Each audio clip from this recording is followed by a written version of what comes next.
So this is where we're pretty much going to start. We're showing the end of the video in the beginning, which is I guess a crime for YouTube things, but I think it's a good starting point for the discussion. So this is kind of the end point here. We've got the starter installed, we've got the transmission at least fitted in. This is still a test fit. We're not permanently in yet. There's a lot of things to do to get at this point. We got the exhaust manifolds out on both sides, since those have to be modified, and it's a lot easier to get them out when the transmission's out. We got the steering disconnected here. I haven't cut a hole yet for the shifter, but that's going to go pretty much really close to the stock location. Let's see if we can get a better light.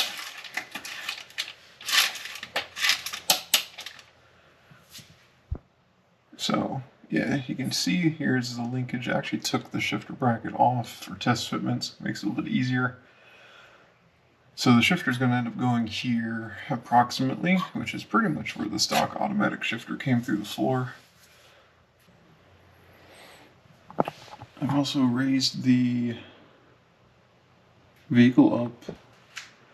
So now we're on 6-ton jacks. We were on 3-ton. Let's see if they're around here. They're all in the corner. But pretty much the height of those orange Harbor Freight jacks there is what I was using before. And now we're on these guys here. So, it makes it feel a little bit more secure, and because they're a heavier duty jack or higher weight limit jack, their maximum height is also just by default higher. So, it makes things a lot easier to work under here. I did pull out the harness on this side of the engine because I have to do modifications to it. I actually have parts ordered now for modifying or creating a whole new battery cable with the terminal. That'll be in the next video. And yeah, that's pretty much it. I've drained all the oil out of this, drained oil out of the engine, so I gotta refill both later on. Drain the oil out of the engine because it did remain. And this actually, the oil in this, it was a little dirty, but there's no metal debris or anything, so crossing my fingers that means the transmission's in good shape, because this is a junkyard unit. Or, purchased from a junkyard, I'm assuming, because it was bought through eBay. You got the wiring here for the stock automatic, so a lot of this is probably going to go away. I think one of these is probably, I think it's one of the small ones. I think it's this one. I think this is actually your speedometer. And from what I understand, obviously I have to do a harness modification, but it should just plug right into that and speedometer will work. I'll have to do some custom wiring for at least the reverse switch. Haven't decided if I'm going to set up a neutral lockout. We'll see how motivated I am when the time comes. But reverse switch will be important, so I have reverse lights. And I just did AC on this thing, where I converted it from R12 to R134, but I pulled the compressor out of it, because it just makes pulling the alternator out a lot easier, and gives you a lot more room in this section. You can see it.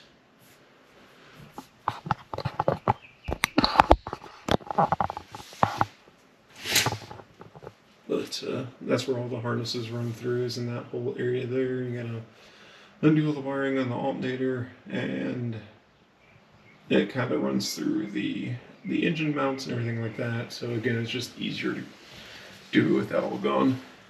I really want to reseal the oil pan on this, but kind of keeping Project Creepins in check here.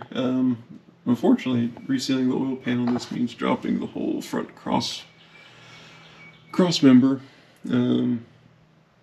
which I could do, but it would probably increase the time to get this done considerably. As you can tell, my rack is in pretty bad shape too, but that will, I have new tie rods and boots. I'm just not sure if I'm actually going to go that route because this is leaking, so either I'm going to rebuild this rack if I can find a rebuild kit, or maybe just replace it with something aftermarket. Not entirely confident on aftermarket parts for the Q45 because no one really cares about it. But it might still be better than this thing just leaking everywhere. So if I do drop this to reseal the pan, I'll probably address this at the same time. So you'll notice through the video as we're going through this, you know, this boot's completely torn open. This one is torn open. So I'm aware that they look pretty bad as I'm focusing all my attention on the transmission, but it's a step-by-step process. Everything, the video starting with the drive shaft and the exhaust dropped out. That's pretty self-explanatory. I don't think anyone needs to know how to take the exhaust and the drive shaft out. And plus, my exhaust is not factory. It's a 3-inch assembly that I welded up myself. So what I have to do to take that out isn't necessarily going to be the same as what you might have to do to take it out. So that's already done, and we're going to start with basically taking out the torque converter bolts and going from there. And so yeah, enjoy the rest of the video. So this is going to be the process of removing the torque converter bolts, and you're going to notice a common theme throughout the video is that I've made life more difficult by not removing the front sway bar, which is like a 5-minute job to get it out of the way. I don't know. I just being stubborn the whole time and not wanting to remove it. So, you know, if you drop that out of the way in the beginning, this is even easier. I just kind of have a combination of adapters and a flex head socket to pull the converter bolts out. I will mention that getting the plate off for the torque converter bolts is a pain in the ass. The gussets, which I'll show a picture here from the manual, they don't want to move, and basically the plate is sandwiched between them to access torque converter bolts. So you're supposed to take the gussets off, but with everything in the vehicle there, you can't really get to the bolts that bolt to the block. So you can kind of loosen them and then wiggle them out of the way, and that's pretty much the best way to get that plate out. Alright, let's talk about the engine gussets, because I realize I don't have a lot of good footage of these, and I want to explain this part a little bit better because it was kind of difficult because the manual doesn't really give you a whole lot of information.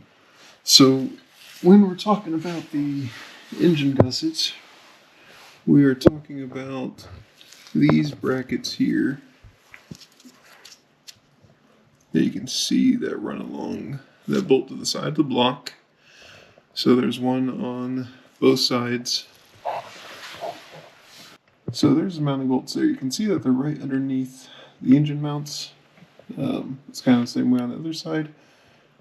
This is after the transmission's already installed, or the manual transmission. So there's a lot of things obviously that are not in here right now that would normally be in the way when you're at that step. So, you know, we don't have the exhaust manifolds in right now. The original starter is right here, and you have all the wiring that's going through here as well. So this whole area for these bolts is pretty well obscured. And it's kind of the same way over here.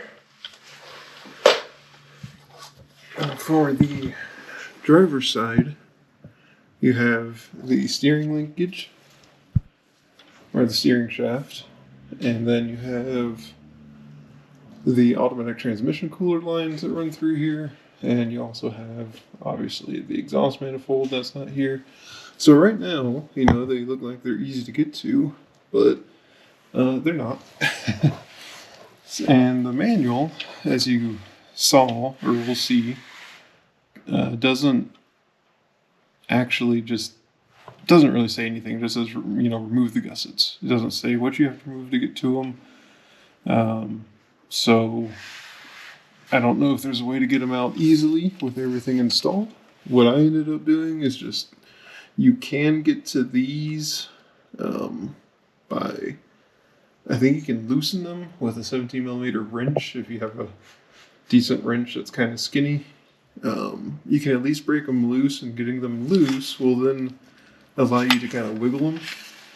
And why this is important is, here it is, because of this. So this is the cover that covers up the torque converter or the transmission. This is basically sandwiched between the bracket and the original bell housing. So this sits between the gussets and the bell housing, and you have to get these out of the way, or the gussets out of the way, so that this will drop down. So in my instance, or in my case, I ended up just, again, loosening up the gussets to what I could access. Actually, this side, mine, on this passenger side, was missing a bolt, and the other bolt wasn't super tight. So just me pulling on the gusset allowed it to move a little bit, and that took some tension off the plate. So this side, again, same thing. I loosened up one of the bolts to get some, allow it to move a little bit. I think I loosened up the bolt closest to the transmission, because in the back bolt, I think that was obscured. So you could use that as like a leverage point to pull the bracket up or down to basically loosen the bolt and give you a little bit of leverage as well.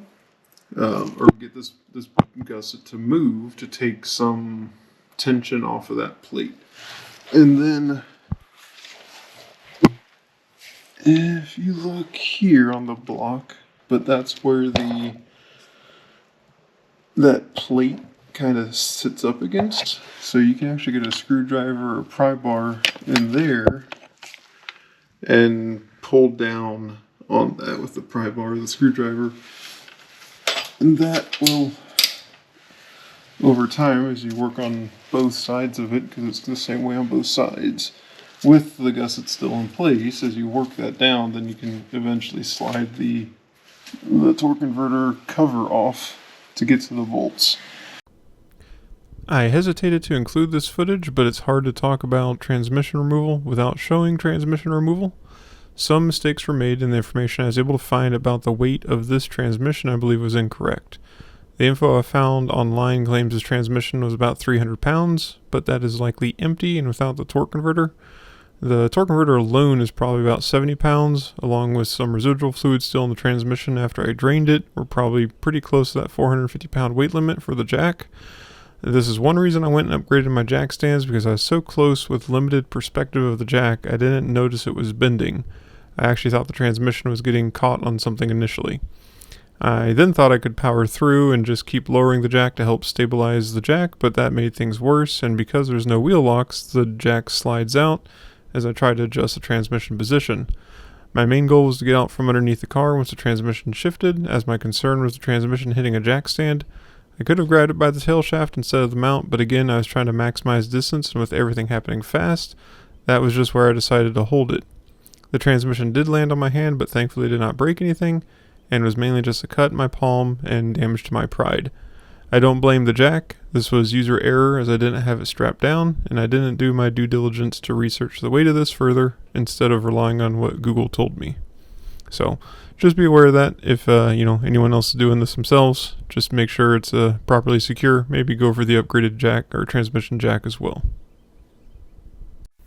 With things much cleaner after my little disaster there with the transmission falling, I went ahead and focused on taking the flex plate off, as I was curious how everything was going to be set up, and I also wanted to take a good look at the rear main, because since I've had the car, I've noticed a lot of oil in this area. So this was able to give me confirmation that, yeah, the rear main is definitely leaking.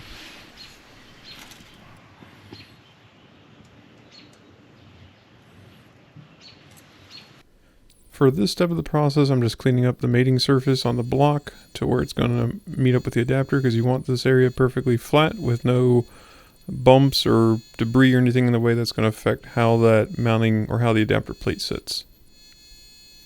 For starter removal, you can use a flex head ratchet to break the bolts loose, and then you can use a long 1/4 inch extension or multiple extensions to get to the bolt to get it out easier. Also, the starter will slide out past the sway bar. I told you the sway bar was going to be in the way. I stopped recording, and almost immediately after I stopped recording, I could get the starter out. So now I'm just taking out the exhaust manifold. Now that the starter's out of the way, you have a lot more access to the lower bolts or lower nuts. I was actually a little worried that these were going to be seized up, just because they looked like they had a little bit of rust and corrosion on them, but all these bolts broke free with no problem. This is also a northern car, so it seems like these manifold bolts are pretty robust. And there are a couple bolts you have to get to from the top, which isn't a big deal. Not really a whole lot you have to move out of the way on this until you get to the very last bolt, which is always how it goes. The very last bolt is obstructed by the alternator bracket, so you can just remove the bracket to get it out of the way, and then that will give you access to that last bolt, which you can see here. This is the alternator bracket. The one thing I don't show is the dipstick. The dipstick is actually really hard to get out of this. There's only a single bolt that holds it, but the dipstick itself is actually pressed into the block. So you have to just kind of work at it with a screwdriver or a pry bar, and eventually it'll pop out for you. So now we're able to get the manifold removed on the driver's side. The O2 sensor in my case was actually seized in the manifold, unfortunately, so I had to get a new one of those. But in your case, you might be able to pull it out. But yeah, the manifold comes out pretty easily at this point with the transmission out. There's not a whole lot that gets in the way. Moving on to the driver's side exhaust manifold. I wanted to try and get some footage of this because initially it looks like you can't get to this bolt, but they have one bolt that is right behind the oil filter adapter housing, and it looks like you have to remove the housing to get to it. But no, if you just pull the oil filter off, then you can sneak a wrench in there to get to that bolt or get to that nut to actually break it loose. So this is optional, but to save you time and grinding discs or flap discs, I went ahead and recommend pulling out the pilot bushing or pilot converter bushing. So you can just use a slide hammer. I think this is called like a blind hole puller, or it might be like a bearing puller. You can get it at Harbor Freight. And yeah, you just slide it in, expand the clamp there, which will clamp the backside of the bearing or the bushing, and then it's just a slide hammer to pull it out.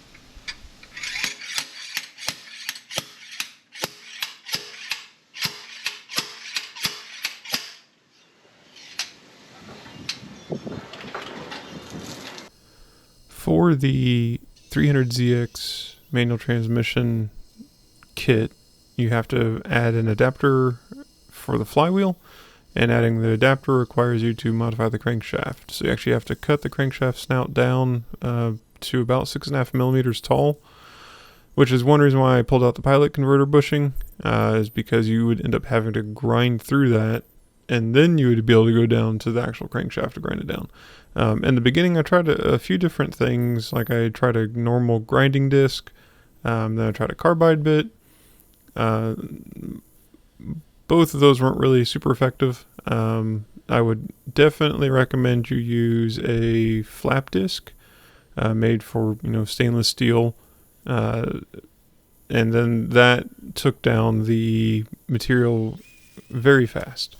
So it saved you a bunch of time and only needing to buy that. Obviously, once you're using the flap disc and you're grinding, you really want to not get too aggressive and measure the length of that snout on the crankshaft, because again, you just don't want to cut it too low to where it affects anything significantly. So I just kept grinding down any high spots to get it down to that measurement to allow it to sit flush. So I figured now would be a good time to do the rear main seal since I was in there and everything else is out of the way. The rear main seal is, the manual is very vague on what you're supposed to do. You can see here it just kind of says pull it out and pop the seal out. it's very vibe based ESM. It doesn't really give you a whole lot. But as you can see, the oil pan is a sealing surface for the rear main. So it doesn't tell you to drop the pan, but I suspect it's probably best if you do. For now, again, like I mentioned before, I might drop it in the future. So I did what I could with the RTV when I put it back in. If it leaks, then again, that's just a reason for me to go back in and reseal the whole pan anyway. So now going through the process of actually trying to get the rear main out. Again, the manual just says, pop it out with a screwdriver, but it's a lies. It's all lies. So I just tried a few different methods, hitting it with a bit driver that just had a flat end. Then I tried using a screwdriver to push it forward. Granted, I don't have a big vise to actually hold it securely, so that could have been part of the problem. So I ended up just going with a method of just punching some holes in the seal, because the seal is made of metal. It's a metal ring with the actual rubber sealing around the crankshaft. So I went from the backside to punch holes to make sure that I'm clear of any of the sealing surfaces. So that's the most important part, is you want to be clear of any sealing surfaces. Then I started drilling holes into the seal, so that way I can run screws through them. And in my case, I just used a pulley puller, like a super generic like crankshaft pulley puller, and that's what I used to pull the seal out. Kind of went back and forth, making the holes bigger to fit the screws, and even deburred them. So here's the pulley puller, getting the screws put in, and once I actually get them to seat, I can also flip it back over to show that the screws aren't anywhere close to the sealing surface. And once that's actually set up, then it's just reinstalling the rear main body back to the engine. I would actually recommend, if you don't have a good way to hold the rear seal bracket, whatever you want to call it, I would actually just start with this process, because in my case, since I'd already been trying to pull it out, the seal was bent, and it actually made it kind of difficult to get the rear main put back onto the engine, so I could actually use this method to pull it off. And the funny thing is by the time I got the bracket back on it, the crankshaft itself actually just started pushing the seal out, because the seal was bent from trying to get it out originally.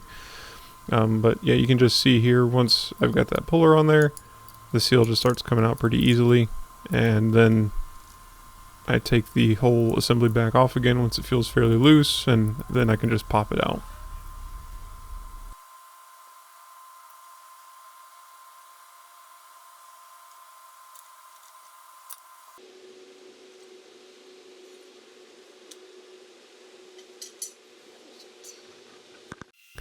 So now for reinstallation, I lubricate the seal, or the rear main seal, and the bracket with engine oil, or clean engine oil. And it's kind of going through the same process here of trying to figure out the best way to go about it. I was going to see if a block of wood would cover the span, but it didn't. So I ended up using a rubber mallet with a very soft rubber end to get it to kind of bed in or seat in initially. And then I use that same bit driver method to kind of work the seal slowly around. I'm not hitting it very hard here. I'm just, again, slowly working the seal around so that's even. And then once it sits flush, or once it stops moving, you can kind of see here that it's sitting up against the endpoints for the actual seal. So again, I'm just kind of showing that to show that's where the stopping point is for the rear main seal. You kind of can't miss it. It forces it to stop.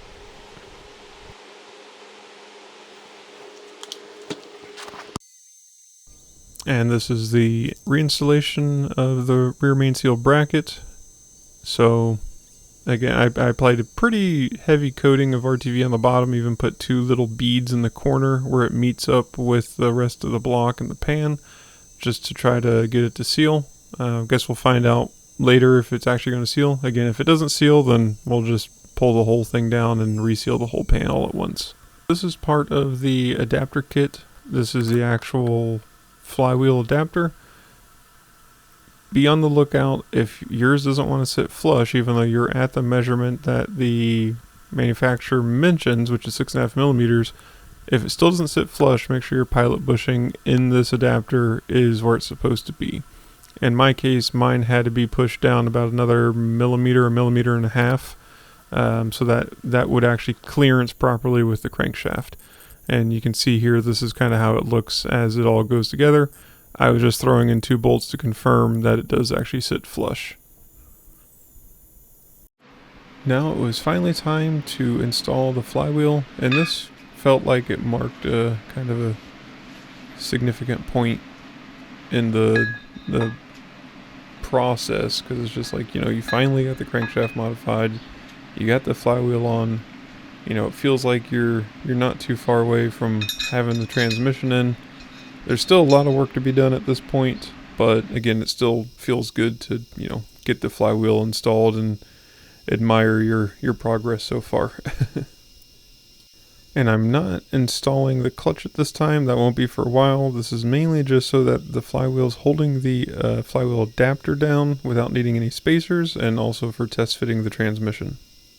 So now it's time to test fit the transmission. Right now I'm cleaning off the mounting surface for the transmission mount. The transmission mount I have is also from the same manufacturer for excessive manufacturing, and it's just a urethane mount for 300ZX.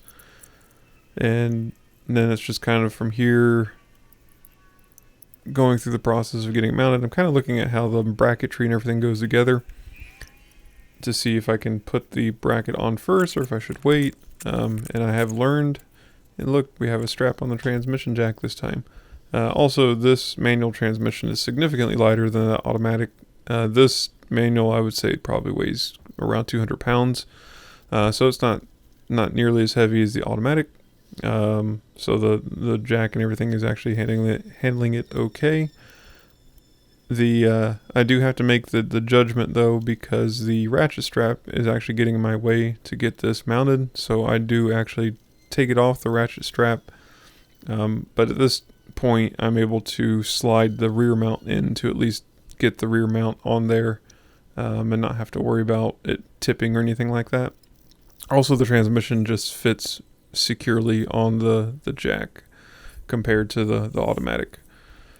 So yeah, now it's just kind of wiggling it on there, getting it aligned. I do have to get it rotated a little bit to line up with the dowels on the adapter plate, but then it eventually slides in. It's not too bad. Once I actually get the mount on, there's still like, I don't know, 1/8 of an inch, maybe less than that, to get it to slide on. And you can see about right here is when the transmission actually fully seats, because I lower the jack a little bit. You can see the studs kind of fall through, and I kind of give it one little push and it fully kind of seats. One thing to keep in mind that I discovered through this process is there's 4 bolts in the transmission tunnel that are like holding, I think it's the airbag module, and they're like a weird like anti-theft Torx, and they're like a T50 or T55, just some oddball thing that you're not going to have. So I show it later on, but essentially you just grind those bolts down so that you have more room. Because what I was finding is when I was trying to push up on the transmission, it kept running into those bolts, making it harder to actually seat it.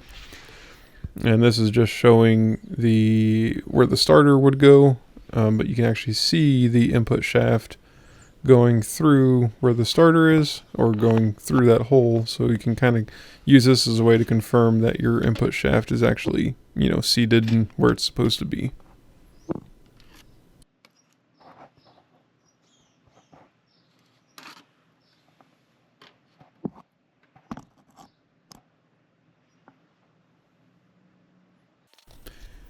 And even though we're still a long ways from being done, kind of the same feeling with the flywheel, seeing the transmission mounted for the first time is still a good feeling. Still a lot of work, but again, you're making progress.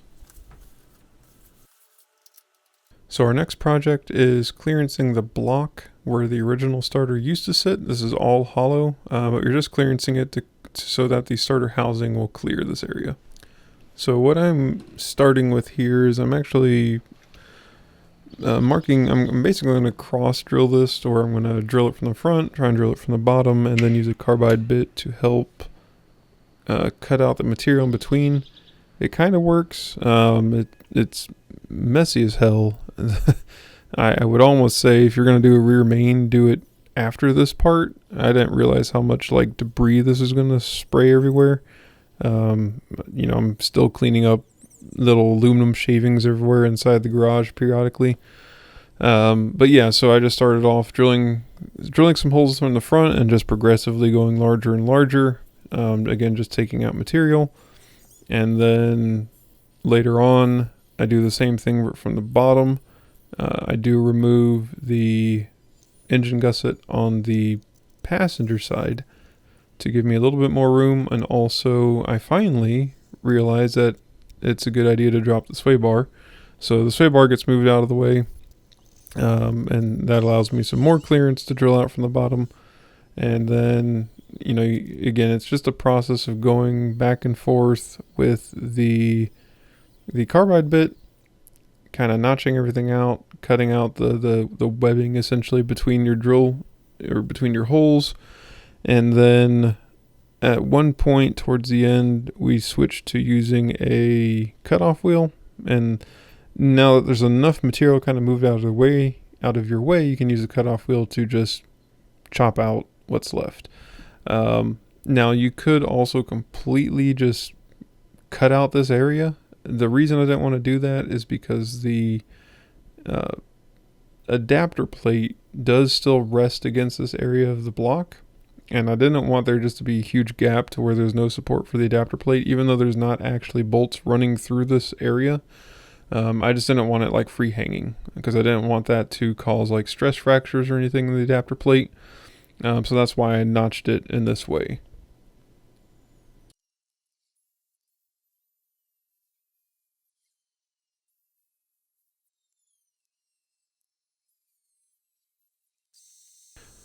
So with all the notching pretty much taken care of, I moved on to pulling the harness out because it's going to need to be modified for the new starter location.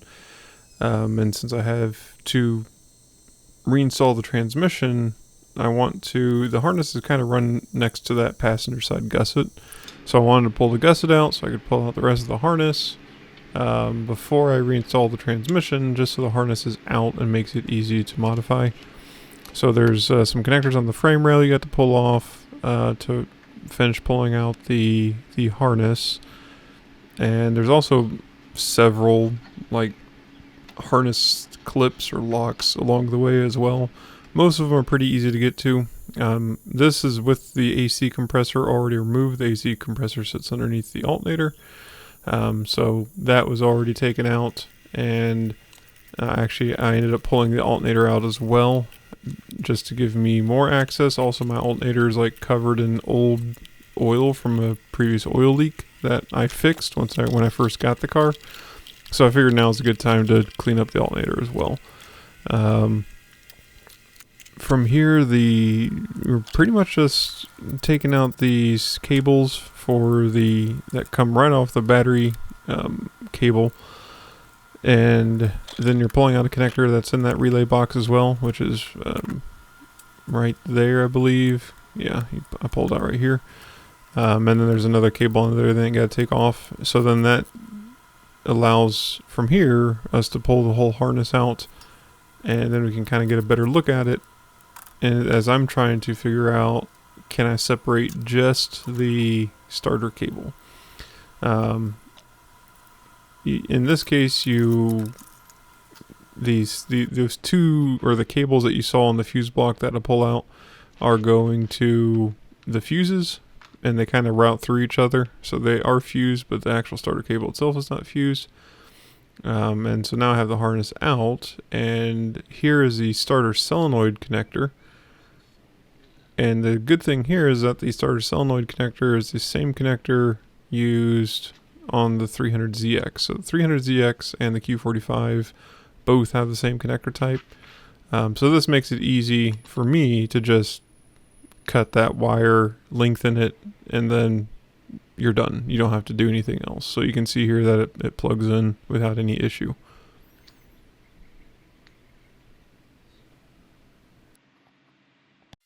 And now we're just cutting up the tape that's holding the harnesses together. So again, just so I can get an idea on how the actual cable is routed, and if I can separate just the starter cable, which the starter cable is separate. It's essentially part of the positive terminal. And I cannot find these like older style Nissan or Japanese battery terminals anywhere. So I'm gonna have to use something completely different. I'm probably just gonna use a power distribution block. That way I can attach those cables you saw for the relay box, and then also attach a starter cable directly to that. And then that should take care of all the harness issues. But you can see there the separate cable and the length of it and all that stuff. So that cable will probably have to be lengthened at least another foot or so, roughly. But it just gives me a reason to redo a whole new cable and route it properly and keep it away from the exhaust manifold and stuff like that. Now for this part, this is actually for the starter itself. So I have it in the spot on the adapter plate where the starter would sit, and the starter will run into the floor pan here. So for me, I just went ahead and marked it as I'm just going to hit it with a hammer to dent it, and this will give you enough clearance for the starter to fit.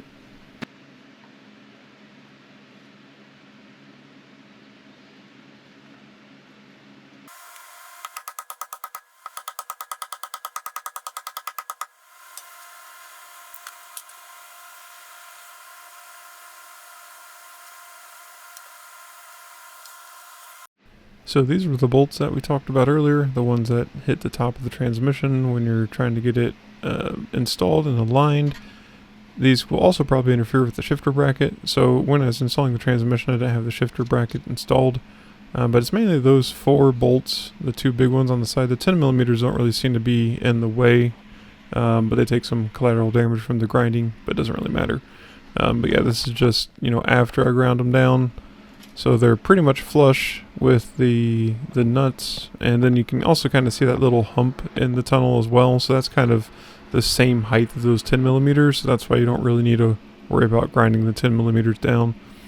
And then I give everything a coat of paint just to prevent anything from rusting, since we ground down those bolts and also hit the body with a hammer in case there's any exposed metal. I wanted to get that covered up to prevent any rust.